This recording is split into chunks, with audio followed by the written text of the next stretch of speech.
O programa a seguir pode conter descrições de extrema violência e não é recomendado para pessoas sensíveis.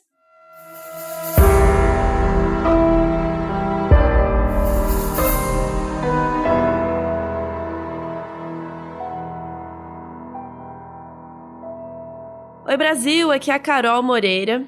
E aqui é a Mabê, e o episódio de hoje é sobre o Anatoly Moskvin, um homem que teve a infância marcada por acontecimentos que mudaram a sua vida. Se você ligasse a televisão em novembro de 2011, na Rússia, muito provavelmente ia encontrar os noticiários todos falando de um homem aparentemente comum.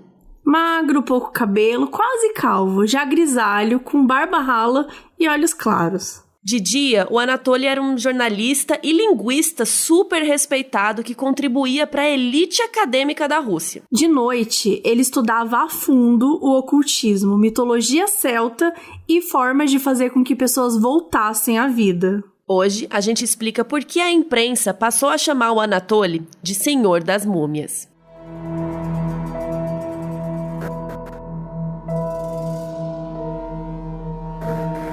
No dia 1º de outubro de 2002, na cidade de Nizhny Novgorod, lá na Rússia, a Olga Shardimova, na época com 10 anos de idade, saiu de casa para ir visitar a avó, que morava na mesma rua que ela, só que lá pro finalzinho da rua.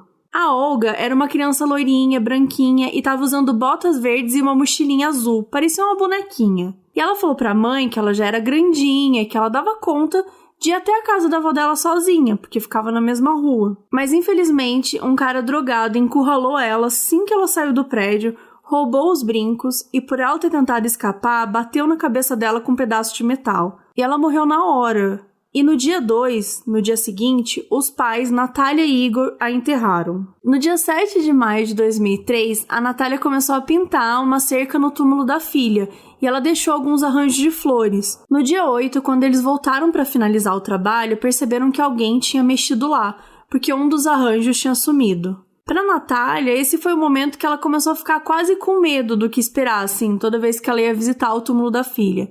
E ao longo dos anos, vários bilhetinhos eram deixados lá para ela, ameaçando a Natália.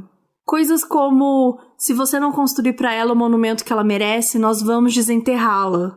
No dia 5 de outubro de 2012, quase 10 anos depois da morte da Olga, os pais dela e a polícia descobriram que, durante 9 anos, a família estava visitando um túmulo vazio. E para explicar por que ele estava vazio e onde que estava o corpo da Olga, a gente precisa voltar um pouco no tempo. Mais precisamente para 1979. Anatoly Moskvin nasceu no dia 1º de setembro de 66, naquela mesma cidade, em Nizhny, na Rússia. Apesar dos pais dele acharem que ele era uma criança meio socialmente estranha, meio esquisita, que ele tinha dificuldade para fazer amigos e tal, era só isso nunca foi um problema, porque o Anatoly também era muito inteligente. Então, os pais achavam que uma coisa tinha a ver com a outra, né? Ele era muito inteligente, então ele acabava sendo excluído e tal. E os pais deixaram por isso mesmo, né? Eles nem foram atrás de médico, especialista, nem nada, até porque nos anos 60, né, não se pensava muito na saúde mental, né? Ainda mais das crianças, assim. Eles acharam que era coisa de criança, beleza. E o Anatoly tava indo bem, né? Ele era meio sozinho, mas ele era super inteligente, ia bem na escola e tal. Só que as coisas começaram a desandar muito rápido e 2 incidentes marcaram a vida do Anatoly para sempre. O primeiro aconteceu em 74, quando o Anatoly tinha 8 anos. Ele voltou para casa cheio de machucados. Ele contou que ele tinha sido estuprado por um homem desconhecido na escola. Só isso já foi um grande trauma para ele. Mas o que aconteceu 5 anos depois, em 79, quando ele já estava com 13 anos... foi outra coisa que provavelmente deixou muitas marcas no Anatoly adulto e que foi o ponto de partida para tudo o que aconteceu daquele dia em diante.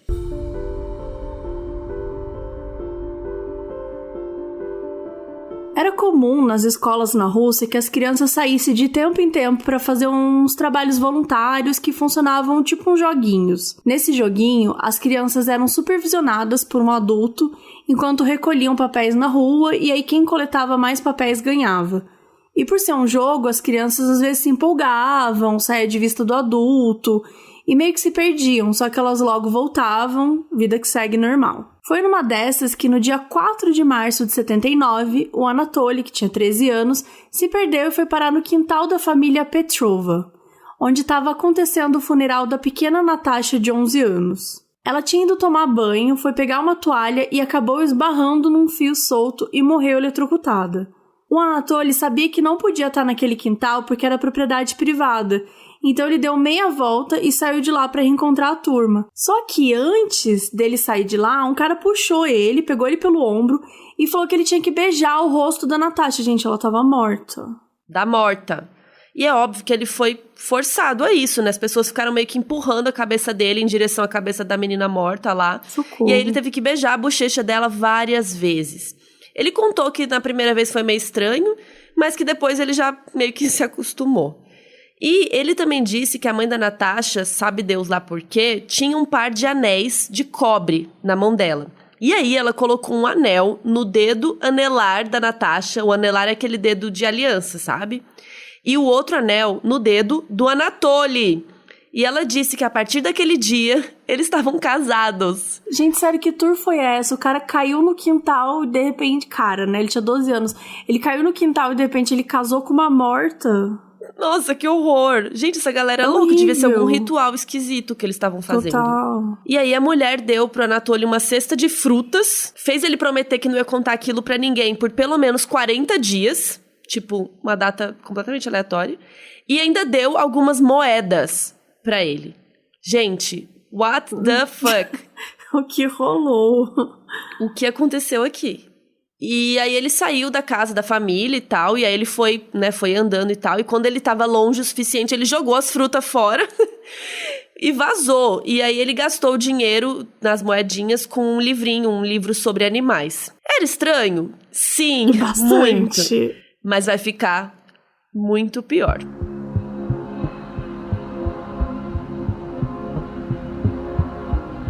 Gente, até agora eu tô chocada com o que aconteceu com essa história desse menino. Nossa, parece história de filme, né? Não, sim.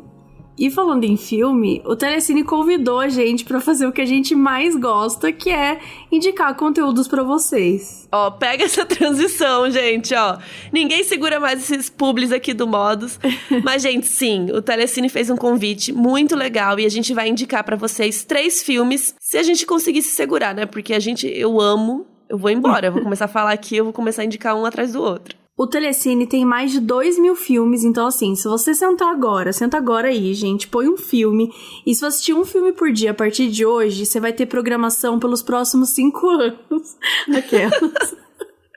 É uma maratona intensa, tá? Mas vamos lá, vamos indicar. O que você quer indicar primeiro? Então, eu escolhi um aqui de guerra, que é o Jojo Rabbit, que é do ano passado, e ele conta a história de uma criança nazista que tem um amigo imaginário meio complicado, né? Bem complicado. E pode parecer estranho, só que o filme tem uma sensibilidade única, assim, sabe? E através da pureza dessa criança, ele vai mostrando o absurdo que é o nazismo. E assim, na hora que acabou o filme, eu tava soluçando no cinema. Tipo, não é chorando normal, eu estava soluçando. Aquele que a barriga dói, assim, tipo... Muito! Não, e eu ficava assim... Tipo assim, claramente todo mundo ficou olhando, assim, só que pelo menos tinha muita gente chorando nesse filme. Eu ri muito, é também uma comédia, né? Sim. Uma dramédia, é bem engraçado. É muito bom esse filme. É bem irônico, é bem bom. Então tá, então vou indicar outro de guerra, já que você puxou o assunto, porque eu sei que no Telecine tem 1917, que eu fiz um vídeo no meu canal em plano sequência, que nem é o filme é inteiro em plano sequência, e conta a história de 2 soldados que precisam entregar uma mensagem urgente para os outros soldados de outra região, para evitar uma armadilha que ia dar em muitas mortes. Então, assim, o filme também é de 2019, o elenco é tudo pra mim. Tem o Dean Charles Chapman, que fazia Game of Thrones, o George McKay, o Colin Firth, o Benedict Cumberbatch. Infelizmente, ele aparece pouco, mas assim, gente, esse filme é tudo pra mim. Melhor filme de 2019, né? Só isso. E como que foi pra gravar o vídeo, amiga? Tipo, deu trabalho, não deu? O do plano sequência? Meu Deus, deu muito trabalho. Eu chamei um cameraman, a gente chamou uma pessoa especial pra vir aqui, não tinha quarentena na época, né? Uhum. E eu ensaiei muito texto, porque eu tive que decorar tudo, o texto. E depois que eu decorei o texto, aí eu tive que ir passando pelas partes da casa que eu queria falar cada coisa pra dar tempo de chegar no final que eu queria. E a gente fez em 7 takes. Eu acho que foi o 7º que deu certo. Caralho. Aí a gente assistiu, conferiu se estava tudo ok. E aí eu mandei o câmera embora e falei, show, tá certo. Nossa, é muito rápido pensar que foi 7 takes, gente. Mas eu ensaiei muito. Pra esse nível de... Assistam lá, gente. Ele não tá no Telecine, mas tá no meu canal do YouTube. A gente vai linkar aqui na descrição também. E o último filme, né, pra ir aí nessa vibes de guerra também, não é de 2019, tá? Pelo contrário, ele é de 1997. Gente, é velho esse filme, viu? Mas é tudo. Mas é tudo, que é A Vida é Bela. Basicamente conta a história de um pai e de um filho judeus, né? Eles vão pra um campo de concentração e o pai, ele usa do bom humor, assim, pra criar uma realidade paralela, sabe? Pro filho não entender o que tá acontecendo de verdade. Então, as coisas vão acontecendo, as coisas são muito pesadas, porque, enfim, eles estão num campo de concentração, só que ele sempre usa da criatividade pra tentar fingir, tipo, não, isso é de brincadeirinha, e nananã. Então, assim, é um filme muito sensível, é um dos filmes mais bonitos que eu já vi na minha vida, assim, de verdade, é muito lindo. É lindo e é ganhador de Oscar, ganhou melhor filme estrangeiro em 99, melhor trilha sonora original e melhor ator. Filmaço. Nossa, o ator é tudo. É muito Aliás, bom. 1917 e Jojo Rabbit também estavam lá no Oscar, né? Então, então assim, isso, a gente tá só oscarizados. E a gente vai colocar também o link na descrição do episódio, mas é telec.ne/modus_operandi. E vocês podem se inscrever lá, que é 30 dias grátis pra vocês poderem assistir também. Então vem aí mais dicas em breve, então já assina e vamos assistir com a gente. Telecine é tudo.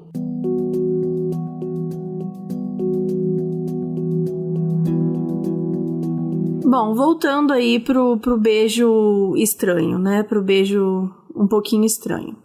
E é claro que um rolê desse ia traumatizar uma criança pra sempre, né? Imagina você tem 13 anos sendo forçado a dar beijo num cadáver e não satisfeito casar com o cadáver. Então, assim, não demorou... Casar entre aspas, né? Porque, enfim, colocou um anel e aí foi aquele... virou o casamento. Forçado. Um casamento forçado e estranho. Só que não demorou muito pra Natasha, que é a menina que tinha morrido, visitar o Anatoly todos os dias nos sonhos dele. Nos pesadelos, né? Vamos falar a verdade. Ela vinha e falava pra ele que ele precisava aprender magia com ela, só que ele se recusava. Ou por medo, ou por achar que realmente era um pesadelo, né? Mas ela continuava... Você iria aprender magia com a sua esposa morta de 12 anos? Né? Por que não? Só que ela continuava insistindo. E daí ele começou a não conseguir mais dormir porque ele não queria vê-la. E foi quando ele contou pros pais, né, o que estava acontecendo, que os pais foram procurar um médico pra entender o que dava pra fazer. Só que o médico disse que o que estava rolando com o Anatoly era uma consequência da puberdade. Porque ele tinha 13 anos e ele estava em processo de transição de hormônios à flor da pele. E os pais aceitaram essa justificativa, né? O médico receitou valeriana, que é uma espécie de floral que ajuda a pessoa a dormir e relaxar, e é um remédio bastante comum até hoje, e todo mundo se deu por satisfeito ali. Menos o Anatoly, porque alguma coisa nele sentia que a Natasha não ia embora tão cedo. E ele tava certíssimo, porque ela não ia embora, como ela também começou a perder a paciência, a fantasma, sei lá o que ela era. Começou a ficar puta e falou assim, amado, você tem que aprender magia comigo. Ela começou a ficar irritada. Que inferno de fantasma. E aí, depois de um ano que ele estava tendo esses sonhos, a Natasha deu um ultimato. Ela falou que se ele não ia ajudar, se ele não aprendesse as magias lá pra ajudar ela, que ele passasse essa tarefa pra outra pessoa. Aí ele perguntou, né, mas como? Como fazer? Como faz? E aí, a Natasha disse pra ele pegar o dente de um coleguinha de classe e deixar embaixo do travesseiro. Não se sabe como ele arrumou um dente, sabe Deus de quem, como, da onde. E ele fez, tipo, esse mini ritual, né? Ele colocou o dente no travesseiro e tal. E a Natasha vazou. Ela parou de visitar ele. Simples assim, era só um dente de outra criança. Perfeito. E provavelmente ela foi visitar o dono desse dente. Seja lá quem ele for. Então, assim, embora agora ele conseguisse dormir em paz sem a visita da Natasha, isso tudo mudou a cabeça dele pra sempre. Depois disso, ele passou a se interessar pelo oculto, por rituais de morte e por morte como um todo, e começou a visitar cemitérios. E, gente, por causa do interesse dele em morte e em magia que só vinha crescendo, o Anatoly chegou na faculdade já tendo uma boa ideia do que ele queria fazer. E ele também chegou sabendo um monte de coisa, porque assim, ele era sozinho, mas ele era inteligente. E nessas ele já tinha aprendido 13 línguas diferentes, estudando por conta própria. Ele se formou em filologia, que é o estudo... E é filologia, tá? Não é filosofia. Filologia é o estudo de linguagem, só que usando fontes históricas escritas. E o melhor exemplo para explicar isso é falando sobre o que exatamente o Anatoly gostava de estudar. E a filologia, ela aproximou ele desses registros antigos celtas, que estudavam, exaltavam e falavam em detalhes sobre a morte e sobre trazer uma pessoa de volta à vida. E ele se encontrava com esses grandes conhecedores do assunto, e mesmo sendo super jovem, ele já virou tipo um pupilo. Não só porque ele era inteligente, mas porque ele passou a se gabar da experiência lá dele com a Natasha, o casamento dele com ela. E aí as pessoas viram que ele estava falando sério sobre se interessar e aprender. E ele acabou se convertendo ao luciferianismo, que é uma religião real que tem o Lúcifer como o portador da luz e do intelecto. Aí ele foi se envolvendo em rituais com animais, passou em um teste para praticar magia, finalmente a Natasha teve o que ela queria. E aí ele jurou celibato, ou seja, ele se comprometeu em não casar ou não manter relações sexuais com outra pessoa. E ele também parou de fumar e de beber. Enquanto tudo isso estava rolando na vida pessoal dele, academicamente e profissionalmente falando, ele seguia sendo um gênio, ele era admirado pelos colegas, ele contribuiu muito para a área dele de pesquisa. Ele escreveu vários artigos, deu aula na Universidade de Nizhny, publicou não um, mas 2 dicionários do russo para o inglês, um dicionário de línguas estrangeiras, que é tipo estrangeirismos, assim, e um dicionário voltado para crianças. Então, assim, o cara era realmente muito cabuloso, né? Ele era muito foda. E, por um tempo, uma única coisa que preocupava ele era a dificuldade dele em socializar. Em 2003, ele já estava com 37 anos. E o Anatoly conheceu Yulia Grenova, uma mulher que ele passou a admirar muito e usar como uma musa, assim. Porque ela também era muito conectada com os estudos de religiões e ela era uma pessoa muito religiosa. E os dois, então, começaram um relacionamento que funcionou por um tempo. Tanto que eles queriam até ter filho e tal. E o relacionamento com a Yulia era bom porque...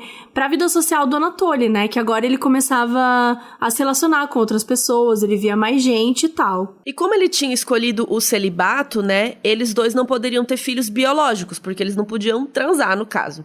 Então, os dois entraram num processo de adoção em 2003, mas foi rejeitado porque eles tinham baixa renda. Na época, ele publicava artigos científicos e trabalhava como jornalista, mas era aquelas coisas independentes, né? Freela, sabe como é. Então, ele não tinha muita grana. O famoso PJinha. PJinha, coitado.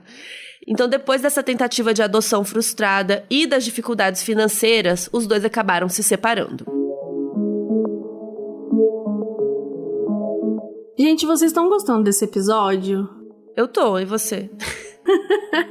Eu também tô, Carol. Porque se vocês estiverem gostando, tem uma ótima maneira de demonstrar isso. Como, Mabê? Me diga. Que bom que você perguntou, Carol, porque tem o catarse.me/modus operandi, que é um site que ajuda a financiar vários projetos, várias oportunidades, o famoso projetinho. E a gente tem o modus operandi lá, então você pode ajudar e financiar esse podcast que vocês estão ouvindo agora. Sim, então você pode contribuir com o valor que você puder, que você quiser. Agora a gente tá começando a fazer conteúdos, né? A gente fez uma live já no mês passado só para o pessoal do Catarse, então a gente tá pensando aí em conteúdos especiais. Por enquanto a gente não tem condição de fazer muita coisa, mas a gente quer dar uma atenção especial pra galera do Catarse também. Então muito obrigada pra quem já é do Catarse. Se você quiser participar, entra lá, catarse.me/modus operandi. O Anatoly, ele viveu por um tempo ainda com essa dificuldade, até que em 2005 ele conheceu Oleg Ryabov. O Oleg era um historiador muito famoso e muito experiente, que estava começando as pesquisas para escrever esse livro novo, e chamou o Anatoly para participar. O livro, que ia se chamar Nizhny Novgorod Necrópolis, que ia ser uma documentação detalhada sobre os mortos e os cemitérios da região. E é claro que o Anatoly ficou super interessado, né? Era o rolê dele. E aí levou a pesquisa um pouquinho a sério demais. Por quê? porque em 18 de julho de 2005, quando ele tinha 39 anos, ele começou a jornada pelos cemitérios de Nizhny e ficou nessa até 2007. Durante esses 2 anos, o Anatoly visitou cerca de 750 cemitérios a pé. E ele teve, assim, a experiência completa, o pacotinho completo. Gente, 750 cemitérios é muita coisa. E quando a gente fala dessa experiência, né, completa, é completa mesmo. Porque ele dormiu nos cemitérios, ele não se preocupava em alugar um quarto, nem nada do tipo, ele dormia no cemitério mesmo. Então ele acampava nos cemitérios, tinha barraquinha em tudo, assim. E ele fazia os seus estudos, pesquisava, catalogava os mortos, os túmulos, e escrevia sobre os cemitérios e tal. Para uma pessoa que sempre curtiu o cemitério desde criança, esse job era um prato cheio, né? E ele aproveitou. Uma vez, inclusive, ele deu sorte, assim, e ele achou um caixão vazio que ia ser usado para o enterro no dia seguinte. E ele fez o quê, Mabê? O que você acha que o Anatoly fez? Meu Deus do céu. Ele dormiu dentro do caixão. Não, gente. E isso não passou despercebido, né, durante esses anos, porque enquanto ele fazia as pesquisas, algumas pessoas começaram a reclamar da presença dele nos cemitérios. E não só isso, começaram a perceber que ele ficava cavando e deturpando alguns túmulos. E vocês já estão imaginando onde isso vai parar, né? Acontece que ele sempre dava umas desculpinhas, que ele precisava fazer isso pro estudo dele, que era não sei o que lá, pra uma pesquisa e tal. E aí o povo lá do cemitério, a polícia meio que acreditava, né? Ele era cabuloso, ele era super respeitado, ele tinha todas as credenciais e ele realmente estava fazendo uma pesquisa, né? Diz ele. Então a polícia não deu muita moral pra ele, dizia pros moradores que não podiam fazer nada, era uma pesquisa e era isso mesmo. E aí a pesquisa acabou em 2007. O que não acabou foi a fascinação do Anatoly pela experiência de visitar os cemitérios e passar um tempo lá. Em 2009, no cemitério de Nizhny, as pessoas começaram a notar que tinha uma coisa estranha aí. Tinha algo saindo do controle. Porque os arranjos de flores sumiram, as covas estavam muito mexidas, às vezes parecia que toda a terra de cima do caixão tinha sido retirada e colocada de volta. E os moradores começaram a ficar meio atentos. Qualquer coisinha, qualquer movimentinho e tal. E as famílias começaram a ficar com medo dos túmulos, né? Dos entes queridos serem depredados, violados e tudo mais. E eles ficaram nessa por uns 2 anos, até a polícia pegar o Anatoly no flagra em 2 de novembro de 2011, quando ele tinha 45 anos. A polícia até tinha uma suspeita, sabe, de que ele estava envolvido, mas eles não tinham como provar nada. E mesmo assim, eles resolveram pelo menos conversar com o Anatoly, né? E aí foram lá na casa que ele morava. Isso porque o túmulo que o Anatoly estava remexendo quando ele foi preso era de uma pessoa muçulmana. E naquela época, na Rússia, estavam acontecendo várias agressões, ataques a pessoas muçulmanas, porque tinha acontecido um ataque terrorista no aeroporto de Domodedovo. Então, mesmo sem provas que ele era responsável por todos os túmulos e tal, eles estavam achando que iam encontrar coisas extremistas na casa dele, né, relacionadas ao terrorismo e tudo mais, e queriam interrogar ele melhor sobre tudo isso. E bom, se eles tinham alguma dúvida e falta de provas sobre os túmulos, bastou abrir a porta do apartamento do Anatoly que todas as perguntas foram respondidas. Assim que entraram, já foram logo sentindo um cheiro estranho, um cheiro horroroso que estava lá dentro. E assim, eles não encontraram material extremista, eles encontraram algo muito pior. Porque depois de entrar na casa e sentir esse cheiro forte, a polícia viu dezenas do que pareciam ser umas bonecas esquisitas. Ai, pronto. Pronto. Gente, tá estranho. E eles foram examinando e os policiais perceberam que não eram bonecas comuns. Elas eram corpos de meninas, preservados em uma espécie de mumificação e vestidos e posadas como se fossem bonecas. Era gente. Além das bonecas, assim, os policiais acharam também roupas infantis, né, feitas de tecido e também de papel e mapas de muitos e muitos e muitos cemitérios da Rússia. Gente, pra piorar, não sei se dá pra piorar, né? Assim, você tá falando que você viu um monte de corpos de meninas, de crianças, como se fosse uma boneca. E eu mando um pra piorar, complicado. Mas pra piorar, a polícia percebeu que algumas das meninas tinham coisas dentro. Às vezes eram pertences que estavam enterradas com ela, às vezes eram órgãos, tipo coração, e às vezes eram caixas de música para que elas cantassem. Ao todo, 26 corpos foram recuperados, de meninas de 3 até 12 anos de idade. E a mais antiga das, entre aspas, bonecas, tinha cerca de 9 anos. E o Anatoly não negou. Ele confessou ter pego os corpos e que o primeiro corpo que ele pegou foi em junho de 2003. E, além disso, ele explicou todo o processo que ele fazia. Ele tinha uma mistura química que ele fazia para mumificar os corpos. E aí ele decidia com que encher os corpos. E encher, assim, gente, dentro do corpo da pessoa, da menina. Aí ele decidia se ele ia colocar uns órgãos, uns tecidos, os pertences da menina, uma caixinha de música. E aí ele pegava rostos de bonecas por cima dos rostos reais das meninas.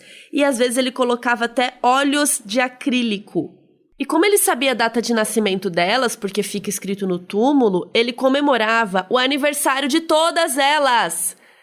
E, gente, de alguma forma, mesmo com esse cheiro, com essa aparência super esquisita, ele conseguiu convencer até os pais dele que o que ele tinha ali era uma coleção de bonecas mesmo. E os pais chegaram até a dizer que achavam normal ele ter tantas bonecas, porque ele sempre teve um grande interesse por bonecas russas. E quando os dois descobriram o que realmente eram as bonecas, no caso, corpos, os pais ficaram muito abalados, tanto que o pai dele sofreu um ataque cardíaco e a mãe dele foi hospitalizada, porque ela ficou em choque. Os dois ficaram bem no final. A explicação que Anatoly deu para fazer tudo vinha dessas crenças dele em magia das trevas, em ocultismo e das histórias celtas sobre mortes que ele tanto tinha pesquisado na universidade. E ele disse sentir uma profunda empatia por aquelas crianças que tinham morrido de maneiras trágicas e tão cedo. E ele queria fazer o que tivesse ao seu alcance para trazê-las de volta à vida. E o Anatoly falou que ele tinha feito experiências com as crianças, ele estava se preparando para dar o melhor para elas. Então, assim, quando a ciência estivesse avançando a esse ponto de, poder dar vida, ele daria vida a elas. Então, assim, as justificativas dele eram científicas, entre aspas. Ele falou, que ele fazia as coisas de um jeito que fosse o menos danoso possível para as pessoas também não descobrirem o que estava acontecendo. E que por quase 10 anos ele conseguiu fazer com que ninguém soubesse que alguns pais visitavam túmulos vazios. Pais como a Natália e o Igor. Lembra da filhinha deles que a gente comentou, a Olga, que saiu de casa para ir na casa da avó? Bom, ela era uma das bonecas na casa do Anatoly.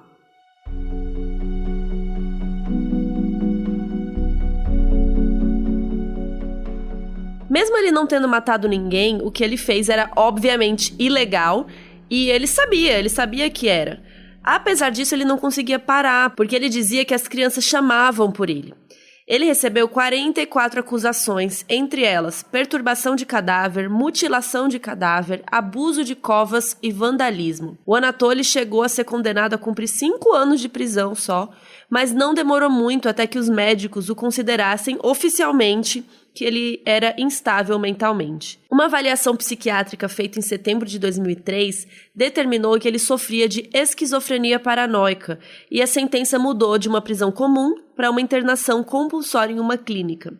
Muitos pais das crianças foram lá no júri, muitos deles pedindo prisão perpétua, outros pedindo pena de morte, e uma pequena parcela, mas que existiu de verdade, essa pequena parcela agradeceu ao Anatoly por ele dar uma pós-vida para suas filhas. Mas uma das coisas mais marcantes foi quando ele virou e falou para os pais: vocês deixaram suas crianças no chão e no frio, e eu as levei para casa, as mantive confortáveis e num lugar quentinho. Desde a sua sentença oficial até a internação em 2013, o Anatoly passa por avaliações de 6 em 6 meses, para que os médicos possam checar se teve algum progresso, alguma coisa do tipo. Em 2018, eles chegaram a cogitar que ele tinha feito tanto progresso que ele poderia ser liberado e voltar para casa. Só que em 2019, antes de tomar essa decisão definitiva, ele passou por uma outra avaliação, que confirmou que o progresso não tinha sido suficiente para justificar a libertação, e ele segue internado. Hoje, o Anatoly tem 54 anos e quer voltar a viver uma vida normal.